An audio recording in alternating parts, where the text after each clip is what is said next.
ఇంద్రవెల్లి కొండల్లో దండు బుట్టిల్లో వస్తవా తమ్ముడా దళిత గిరిజన గన్నల దండోరా బ్రోగే వస్తవా సెల్లవా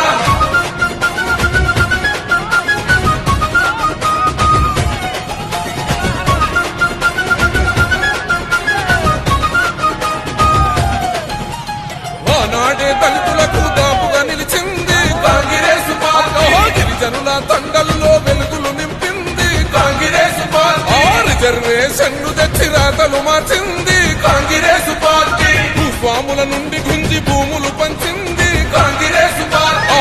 నాడే ఇందిరమ్మ కూడు పెట్ట కూడు గట్ట రాజ్యం